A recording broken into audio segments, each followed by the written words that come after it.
बिस्मिल्लाहिर्रहमानिर्रहीम। अस्सलाम वालेकुम नादरीन, आप यूट्यूब चैनल देख रहे हैं, मैं इमरान खान हूँ। नादरीन, आज के वीलॉग का आगाज करते हैं कायद-ए-आज़म मोहम्मद अली जिन्नाह के एक कॉल से। कायद-ए-आज़म ने पाकिस्तान की फौज से ये कहा था कि do not forget that arm forces are the servants of the people, you do not make national policy, it is we the civilians who decide the issues and it is your duty to carry out these tasks with which you are interested. M Ali Jinnah, Mohammad Ali Jinnah ने कायद-ए-आज़म ने ये कहा था, और ये बात कायद-ए-आज़म ने arm forces को कही थी कि ये मत भूलो कि फौज अवाम के खादिम है, तुम लोग कौमी पॉलिसी नहीं बनाते, ये हम सिविलियंस हैं जो इश्यूज के मुताबिक पॉलिसियां बनाते हैं, और ये तुम्हारी ड्यूटी है कि तुम उन पर अमल दरामद करो। हम इस सिलसिले में तुम पर भरोसा करते हैं, यानी जो तुम्हें काम दिया जाए उसको फिर तुम पूरा करो। लेकिन पाकिस्तान में बदकिस्मती से ऐसा हुआ नहीं। जो सोच कर कायद-ए-आज़म ने पाकिस्तान बनाया वैसा पाकिस्तान हमने देखा ही नहीं, और हमने कभी इसके बारे में सोचा भी नहीं कि हमें कैसा पाकिस्तान बनाना चाहिए था। पाकिस्तान बनाने के पीछे मकसद क्या था? आप जब भी कोई चीज़ खरीदते हैं, बनाते हैं, किसी चीज़ के लिए जोर लगाते हैं, कोशिश करते हैं, तो उसके पीछे कोई ना कोई मकसद तो होता है ना। तो पाकिस्तान बनाने के पीछे भी तो एक मकसद था। क्या बहैसियत कौम हमने कभी सोचा कि हमने पाकिस्तान क्यों बनाया, इसके पीछे हमारा मकसद क्या था? खैबर पख्तूनख्वा ने यह किया कि कोई 17.5 लाख पौधे लगा दिए यौम आज़ादी पे।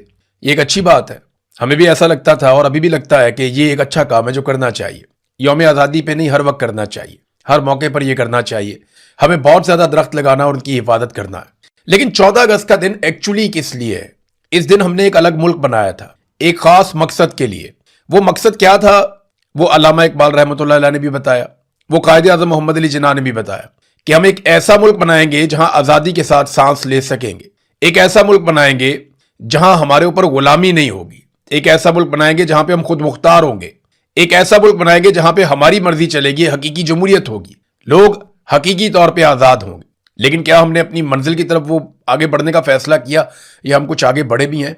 नहीं, ऐसा नहीं हुआ। अब हर साल जब 14 अगस्त आती है तो हम बाजे बजाते हैं, मोटरसाइकिलों के साइलेंसर निकाल के उसमें शोर मचाते हैं, हम रैलियां निकालते हैं, बहुत ऊंची आवाज में डेक लगा के म्यूजिक बजाते हैं, बहुत सारे लोग नाच गाना करते हैं। अब तो बड़ा वल्गर किस्म का नाच गाना भी होना शुरू हो गया है, यानी हम फायरिंग करते हैं, आतिशबाजी करते हैं, बहुत सारी ऐसी चीजें करते हैं जश्न आज़ादी पे। इसके लिए हम एक और दिन भी रख सकते हैं, यानी वैसे ही मेरे ख्याल में ये दिन इसके लिए है नहीं। 14 अगस्त एक संजीदा दिन है। इस दिन आपने जमीन का एक बड़ा टुकड़ा हासिल किया था, एक अलग मुल्क आपने हासिल किया था पाकिस्तान के नाम से। इस मुल्क को बनाने के पीछे बहुत सारे मकासद थे। हमने ये मुल्क किसी के कब्जे में नहीं देना था, ये पाकिस्तान की अवाम का मुल्क था, ये अवाम के कंट्रोल में रहना था, ये किसी एक टोले के, किसी एक जत्थे के या सरकारी मुलाजिमीन के कब्जे में नहीं जाना था, एक कंपनी की तरह इस मुल्क को नहीं चलाना था। इस मुल्क ने अवाम की उमंगों के मुताबिक चलना था। क्या वो सारा कुछ हो रहा है? क्या इस मुल्क में गुर्बत, बेरोजगारी, महंगाई ये खत्म हो गई है? क्या इस मुल्क के अंदर नाइंसाफी खत्म हो गई है? इंसानियत की पामालियां बंद हो गई हैं? क्या इस मुल्क के अंदर दहशतगर्दी खत्म हो गई है? हजारों मसाइल है पाकिस्तान के अंदर, लेकिन जब भी कभी यौम आज़ादी आता है तो हम शोर मचाते हैं सिर्फ। और यह सिलसिला शुरू किया था ज़िया-उल हक ने। याद रखिएगा, ज़िया-उल हक के दौर से पहले कभी भी इस तरह बाजे गाजे नहीं बजते थे। ज़िया-उल हक के दौर से पहले इस तरह का शोर शराबा नहीं होता था 14 अगस्त पे। ज़िया-उल हक ने यह शोर शराबा शुरू करवाया और इसकी सरकारी सरपरस्ती की। उसकी वजह यह थी कि वो नहीं चाहता था कि लोग संजीदगी से गौर करें कि पाकिस्तान कहां पहुंच गया, या पाकिस्तान बनाने के जो मकासद हैं उनके ऊपर कोई बात भी करे। आज भी मिलिट्री एस्टेब्लिशमेंट या उनके हवारी जो हैं वो यही चाहते हैं कि शोर शराबा चलता रहे, रोला पड़ा रहे, और कोई आदमी गौर ही ना करे कि पाकिस्तान बनाने का मकसद क्या था। जो असल वजह थी उसके ऊपर कोई बंदा सोचे ही ना कि हमारे बुजुर्गों ने इतनी सारी कुर्बानियां किस लिए दी, वो मकसद पूरा हुआ या नहीं हुआ।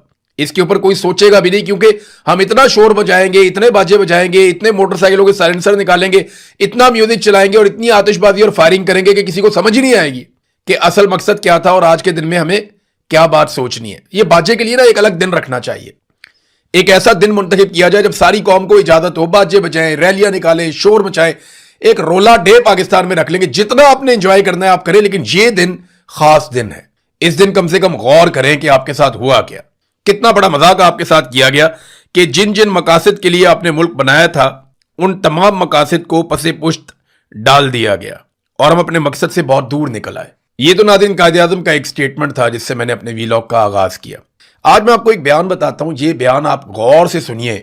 ये सरदार अमान खान ने स्टेटमेंट दिया आजाद कश्मीर में खड़े होकर। सामने खवातीन भी हैं, बच्चे भी हैं, तलबा भी हैं, बहुत बड़ी तादाद में लोग हैं। पाकिस्तान की मिलिट्री एस्टेब्लिशमेंट ने आजाद कश्मीर को इस्तेमाल किया बड़े लंबे अरसे तक। मकबूजा कश्मीर के नाम के ऊपर बहुत सारा फंड इकट्ठा किया, बहुत सारा पैसा इकट्ठा किया, बहुत बड़ी फौज तैयार की, लेकिन मकबूजा कश्मीर का 1 इंच भी आज तक फतह करके नहीं दिया। और ये अब आहिस्ता आहिस्ता कश्मीरी बोलना शुरू हो गए, वो बातें खोलना शुरू हो गए हैं जो बातें कभी नहीं खुलनी चाहिए थी। पाकिस्तान की मिलिट्री एस्टेब्लिशमेंट ने जो कुछ भी किया वो अब सामने आ रहा है। और देखें, हमारा मकसद कुछ और था, हम निकल किसी और तरफ गए। कश्मीर जो हमारी शारक था, आज हमने उसको पीस के रख दिया। सरदार अमान खान ने क्या कहा, ये जरा आप अपने कानों से सुने कि उन्होंने कश्मीर में खड़े होकर क्या कहा जॉइंट अवामी एक्शन कमेटी के धरने में। दहशतगर्दी में इंसानी हकूक की तंजीमों समेत, में आलमी तंजीमों समेत, में यूनाइटेड नेशन समेत, तमाम इंटरनेशनल मीडिया समेत, BBC समेत, अल जजीरा समेत जितने भी मीडिया हाउसेज है और जो दुनिया में हमें सुनता है, उन सब को मैं ये बात आप सबको गवाह रख के कहता हूं कि बंदूक कश्मीरियों के हाथ में ISI ने दी, बंदूक कश्मीरियों के हाथ में पाकिस्तान की फौज ने दी। बंदूक जो है वो बंदूक का रास्ता हमें दिखाया आपने, और बंदूक आपके जरिए सत्ते में आई, और आपने उस बंदूक के जरिए 1.5 लाख लोग शहीद करवाए। और आज आपका मसला है जम्मू कश्मीर से कोई ताल्लुक नहीं है। साथ वो ये भी कह रहे हैं कि हमें दहशतगर्द कहा जा रहा है, हमारे साथ मुआहदे किए जाते हैं, वो तोड़ दिए जाते हैं। ये चीजें बहुत खतरनाक है। मैं पहले ही कह रहा था कि कश्मीर के मामलात में ये बहुत हसास मामला है। हर कश्मीरी के हाथ में बंदूक पकड़ाई गई है, लोगों ने बहुत तरबियत हासिल की है, लोग जंग लड़ते रहे हैं, मुजाहिद डिक्लेयर किया गया है, मकबूजा कश्मीर की आज़ादी के लिए बहुत जंग लड़ी उन्होंने, कारगिल का एक बहुत बड़ा एडवेंचर है। ये सारी चीजें खुलना शुरू हो जाएंगी। जो हिंदुस्तान का बयानिया है वो आपके बयानिए के ऊपर हावी हो जाएगा। लेकिन पाकिस्तान के जर्नैलों को अब किसी बात की फिक्र नहीं है। उसकी वजह यह है कि डोनाल्ड ट्रंप जो है उसने अपना जूता जो है वो पाकिस्तान की जो मौजूदा सरकार है उसके सर के ऊपर रखा हुआ है, और ये उसकी छांव में बड़े खुश हैं कि डोनाल्ड ट्रंप का जो जूता है वो इनके सर पे हमेशा रहेगा, और वो जूते का आशीर्वाद लेके ये इंजॉय कर रहे हैं। इनको इस बात का आइडिया नहीं है कि अमेरिका अपना काम निकालता है, उसके बाद वो जो जूता उसने आपके सर पे रखा होता है उसी जूते से मारता है, और ये उसने अपने बहुत सारे वफादारों के साथ किया। तो आपके साथ क्यों मुख्तलिफ होगा? सबके साथ वही कुछ हुआ जो आपके साथ होगा। तो नाज़रीन, एक और चीज मैं आपको बताता हूं। देखिए, तवज्जो किस तरफ है पाकिस्तान की मिलिट्री एस्टेब्लिशमेंट की। तवज्जो ये इस तरफ नहीं है कि कश्मीर को आजाद करवाना है, पाकिस्तान का पानी छुड़वाना है, नहीं। तवज्जो है कि PTI को कैसे तोड़ना है। अब ये तहरीक इंसाफ के अंदर एक फाउंडर्स ग्रुप बनाने का ऐलान कर दिया गया, खबरें भी चलवा दी गई। फाउंडर्स ग्रुप बना रहे हैं जनाब कि गैर नजरियाती जो तसल्लुत कायम हो गया है गैर नजरियाती लोगों का, उसको खत्म करने के लिए हम जिद्दोजहद करेंगे। फिर आते ही जो है तहरीक इंसाफ फाउंडर्स ग्रुप ने 9 मई की मजम्मत भी कर दी और ये भी कह दिया कि शोहदा हमारा फखर है, वो तो पूरे पाकिस्तान का फखर है। लेकिन अब वो ये कहते हैं कि हम फाउंडर्स ग्रुप हैं, यानी हम वो लोग हैं जिन्होंने तहरीक इंसाफ की बुनियाद रखी थी। तो मैं जरा क्लैरिटी के लिए आपको बता दूं कि जब तहरीक इंसाफ की बुनियाद रखी गई तो बुनियादी तौर पर शुरू में कौन कौन से बंदे थे? Number 1 Imran Khan, number 2 Naimul Haq, number 3 Ehsan Rashid मरहूम, number 4 Hafeez Khan, number 5 Muwahid Hussain Shah, number 6 Nausherwan Burki और नंबर 7 महमूद ऐवान। ये 7 लोग थे जिन्होंने 1996 में पाकिस्तान तहरीक इंसाफ की बुनियाद रखी। फिर आने वाले सालों में बहुत सारे लोग शामिल होते चले गए, कई लोग छोड़ गए, कई लोग पाकिस्तान तहरीक इंसाफ के साथ रहे। और ये बात डॉक्टर शीरी मजारी ने कैटेगोरिकली अपने एक स्टेटमेंट के अंदर लिख कर रख छोड़ी कि ये वो 7 लोग हैं जिन्होंने पाकिस्तान तहरीक इंसाफ की बुनियाद रखी थी, और ये इमरान खान साहब ने इंफॉर्मेशन दी थी। नाज़रीन, 4 वफाकी वुज़रा को निशाने इम्तियाज देने का फैसला किया गया है, और ताहिर अशरफी को, तो ताहिर अशरफी का तो बनता है ना। ताहिर अशरफी ने जितनी खिदमात सर अंजाम दे दी हैं, जितनी मौलाना ताहिर अशरफी ने गालियां खा ली पाकिस्तानियों से, चलो एक आधा निशाने इम्तियाज या कोई ना कोई तमगा तो दे देना चाहिए बेचारे को। लेकिन आप बाकी लोगों को किस चक्कर में तमगा दे रहे हैं? ताहिर अशरफी का तो चलो बनता है ना कि बहुत बेचारे ने कुर्बानी दी है, बहुत ज्यादा। यानी जितना ताहिर अशरफी साहब ने पॉलिश की है और जितना ताहिर अशरफी साहब ने गेम चुक के रखी है ना, उतनी तो किसी ने नहीं भी की।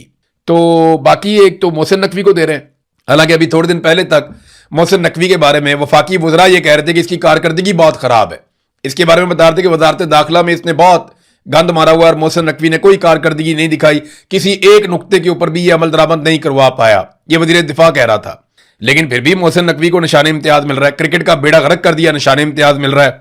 वजीर दाखिला, पूरे पाकिस्तान के अंदर आग लगी हुई है, तूलो अर्ज के अंदर। एक SHO की मारते दहशतगर्द। आज बलूचिस्तान में कर्फ्यू लगा हुआ है कई इलाकों में, लेकिन यह वजीर दाखिला और इसको निशाने इम्तियाज देने का फैसला किया जा रहा है। बात सिर्फ वही है, जो फील्ड मार्शल की खिदमत करेगा उसको निशाने इम्तियाज भी मिलेगा और सारा कुछ मिलेगा। हो सकता है उसको उठा के कल को निशाने हैदर भी दे दें। तो इसहाक डार اسحاق ڈار جس کا کیا کرایا قوم آج تک بھگت رہی ہے. اسحاق ڈار جس نے غلط اعداد و شمار دیے, پاکستان کو جرمانہ بھی کروا دیا. اسحاق ڈار جس نے معیشت کو مکمل طور پہ تباہ کر دیا تھا. اسحاق ڈار جس کے بارے میں جنرل باجوہ صحافیوں کو کہتا تھا کہ اس آدمی نے وہ گڑھے کھودے ہیں کہ پاکستان 3 سال تک اپنی کمر سیدھی نہیں کر سکتا. آج اس اسحاق ڈار کو جس نے پاکستان کی معیشت کی تباہی میں سب سے بڑا کردار ادا کیا, اسے اب دیا جا رہا ہے نشان امتیاز. محمد اورنگزیب وزیر خزانہ ہے. دیکھیں اس کا کام کیا ہے. اس کا کام یہ ہے کہ پاکستان کی معیشت کو بہتر کرنا. معیشت کا ستیہ ناش کر دیا, بیڑا غرق کر دیا. کوئی سرمایہ کاری پاکستان میں نہیں آئی. غربت بڑھ گئی, بے روزگاری بڑھ گئی, مہنگائی بڑھ گئی. ہر چیز میں سب کچھ خراب کرنے والے آدمی کو, محمد اورنگزیب کو, اس کو بھی نشان امتیاز. چوتھا احد چیمہ ہے. شہباز شریف کہتے رہے ہیں جلسوں میں میرا چھوٹا بھائی ہے. یہ کرپشن میں گرفتار بھی ہو چکا ماضی میں, لیکن ہو سکتا ہے کہ اس وقت آئی ایس آئی نے اس کو اٹھا کے احد چیمہ کو اندر ڈال دیا ہو. اس نے ویسی کرپشن نہ کی ہو جیسی آئی ایس آئی نے اس پہ ڈال دیں گا.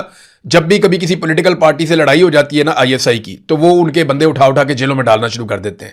تو شہباز شریف نے پبلکلی کہا ہوا تھا کہ احد چیمہ میرا چھوٹا بھائی ہے. تو اس دور میں اس کی جیل بنتی تھی اور اس دور میں اس کا تمغہ بنتا ہے. تو اس کو بھی جناب ایک تمغہ امتیاز جو ہے نشان امتیاز سے نوازا جائے گا. اور بہت سارے لوگ ہیں صحافیوں کو مل رہے ہیں. اس میں صالح ظافر ایک بہت بڑا نام ہے. صالح ظافر کی بہت ساری خبریں بڑی مشہور ہوئی, بڑی کمال. یہ ملٹری اسٹیبلشمنٹ کا جس کے ساتھ تعلق ٹھیک ہو وہاں یہ گیم چک کے رکھتے ہیں. صالح ظافر کی یہ خوبی ہے. جب نواز شریف وغیرہ بیچارے پکڑے گئے تھے نا, تو ان کے کمروں سے جنسی ادویات اور گندی فلمیں اور پتہ نہیں کیا کچھ صالح ظافر نے نکال لیا اور اس کی ایک خبر بھی بنا کے چلا دی. جنگ اخبار کے اندر آج تک چھپی ہوئی ہے, سامنے میرے پڑی ہوئی ہے. یہ دیکھیں, یہ خبر ہے.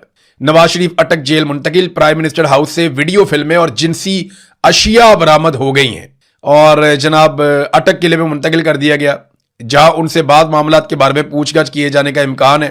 جنگ کو پتا چلا ہے کہ وزیر اعظم سے اہم معاملات کے بارے میں جو ہے وہ بات چیت ہوگی, اور ساتھ انہوں نے یہ بتایا کہ پرائم منسٹر ہاؤس میں ایک انکلوئر مخصوص تھا جس کے ایک حصے کو نواز شریف کے داماد کیپٹن صفدر بھی استعمال کرتے تھے. شہباز شریف کی خوابگاہ سے جنسی مقاصد کے لیے استعمال میں آنے والی ادویات ملی تھیں. اب پتہ نہیں کیا کچھ لکھا ہوا ہے, بکواس. لیکن یہاں یہ بندہ جو ہے نا, اس نے یہ خبر بھی دی ہوئی تھی ایک اور, اسی نے صالح ظافر نے خبر دی جی کہ نون لیگ نے 7 ٹرک بھر کے جو اسلحہ ہے وہ فوج کے خلاف لڑنے کے لیے لوگوں کو پرووائڈ کیا, اپنے کارکنوں کو. 7 ٹرک بھر کے اسلحہ پرووائڈ کیا نون لیگ نے اپنے کارکنوں کو, اور ان کی ٹریننگ کروائی قبائلی علاقوں سے, اور وہ فوج کو ماریں گے. یہ خبر بھی صالح ظافر نے دی ہوئی تھی. پھر مریم نواز کے پیلے رنگ کی کپڑوں کی خبر بھی صالح ظافر نے دی تھی. ایک دفعہ نواز شریف جو ہے وہ ادھر کسی ملک میں گئے سینٹرل ایشیا میں, تو وہاں صالح ظافر نے خبر دی کہ اس دن ہلکی ہلکی بارش ہوئی. تو وہاں پہ انہوں نے کہا کہ آپ کے وزیر اعظم تو رحمت ہیں, یہاں پہ ہلکی ہلکی بارش شروع ہو گئی. حالانکہ ادھر ہوتی رہتی ہے ہلکی ہلکی بارش, تو وہاں موسم اچھا ہے, ان ملکوں کا ٹھنڈے ملک ہے, وہاں پہ چلتا رہتا ہے. لیکن وہاں جا کے بھی گیم چک دی تھی. تو جب بھی کبھی ملٹری اسٹیبلشمنٹ کسی کے بھی ساتھ ہوتی ہے نا, یہ اس کے ساتھ مل جاتے ہیں. تو صالح ظافر کا بنتا ہے جناب, ان کو بھی اب دیا جا رہا ہے نشان امتیاز. اور بھی بہت سارے صحافیاں ایسے ہی ملتے جلتے ہی ہیں, اسی طرح کے کریکٹروں کو نوازے. ان نشانوں کو بیڑا غرق کر دیا. کل کو کسی عزت دار آدمی کو کہیں گے نا آپ یہ نشان امتیاز لے لیں, وہ ہاتھ جوڑ کے کہے گا یار بڑی مہربانی ہے آپ کی, جن کو آپ نے بانٹ دیا ہوا نا کافی ہے. یعنی اس دور میں جتنی بے توقیری کی گئی ہے قومی ایوارڈز کی, ایک ان کا رتبہ ہوتا تھا کہ یہ نشان امتیاز ہے, یہ جناب اس کو فلانا ایوارڈ ملا ہوا ہے, اس کو تمغہ حسن کارکردگی ملا ہوا ہے. بڑا لوگ فخر کرتے تھے, اپنے دروازے کے اوپر نیم پلیٹ کے اوپر لگا کر رکھتے تھے, اور ہم ان لوگوں کو بڑے فخر سے دیکھتے تھے. ان کو ہم حیران ہو کے دیکھتے تھے کہ یار دیکھو انہوں نے کتنی خدمات سر انجام دی ہیں. کسی علاقے میں اگر کوئی ایک آدمی ہوتا تھا اس طرح کا, تو اس کو بڑا آنر ملتا تھا پورے علاقے کے اندر, کہ ان ایوارڈز کی بڑی وقت ہوتی تھی. اب ان کی بے توقیری ہو گئی ہے. اب تو یہ پتہ نہیں کسی کو بھی دیں گے, شاید مستقبل میں کوئی لوگ انکار ہی کر دیں کہ بھئی ہم تو یہ نہیں لیتے, آپ نے ان کو اتنا بے توقیر کر دیا ہے.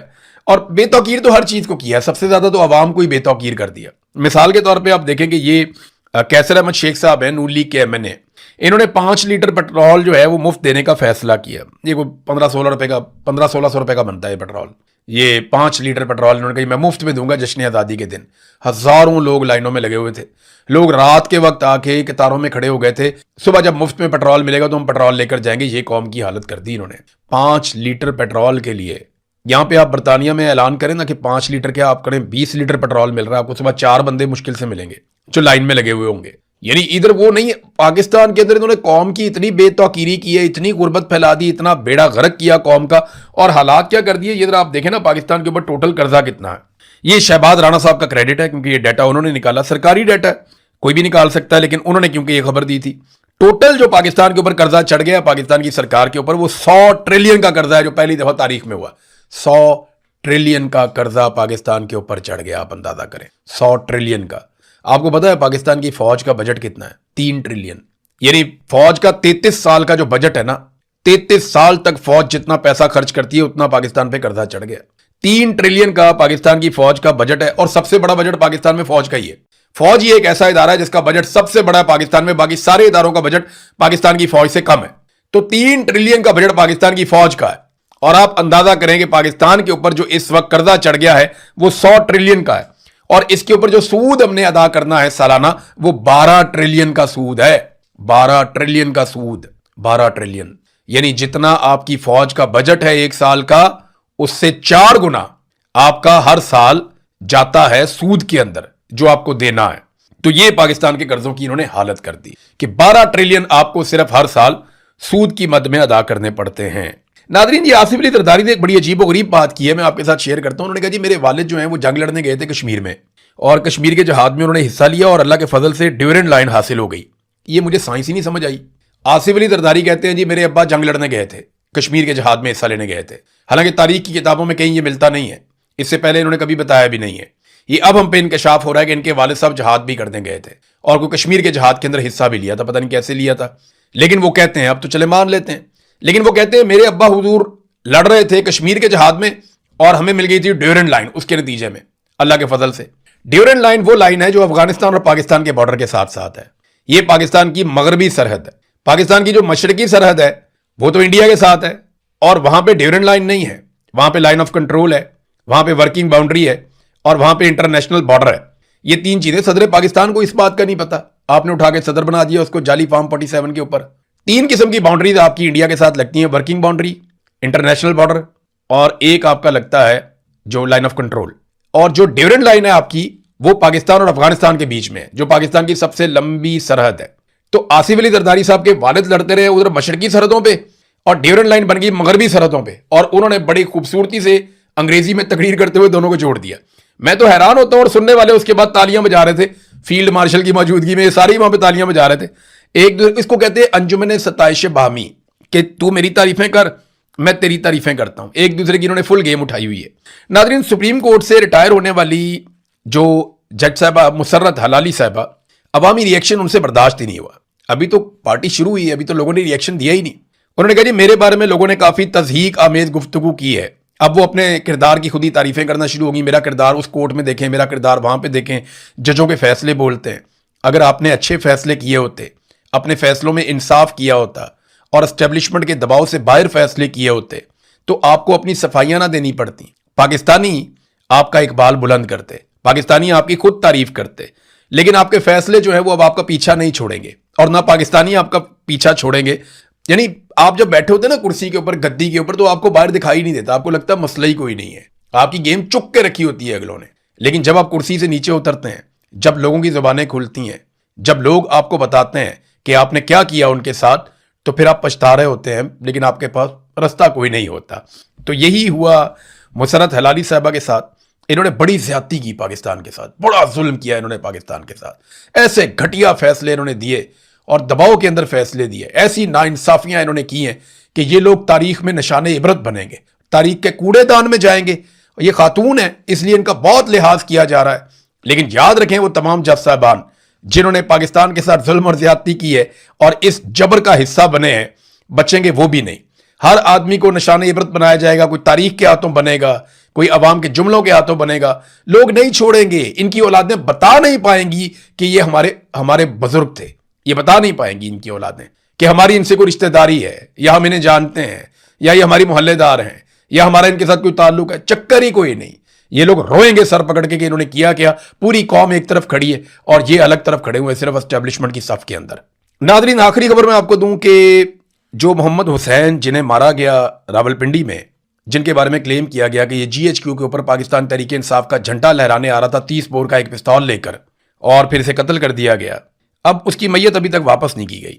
3 दिन गुजर गए, चौथा दिन शुरू हो गया, उसकी मैयत वापस नहीं दे रहे। बहुत ज़्यादा कोशिश की है उसकी फैमिली ने, वहाँ के लोगों ने, हत्ता कि सूबाई हुकूमत ने भी, लेकिन उसकी जो डेड बॉडी है वो अभी तक वापस نہیں ملی اور نہ ہی اس کیس سے جڑے ہوئے ثبوت ابھی تک منظر عام پہ لائے گئے ہیں۔ اب تک کے لیے اتنے ہی، اپنا خیال رکھیے گا، اپنے اس چینل کا بھی۔ اللہ حافظ۔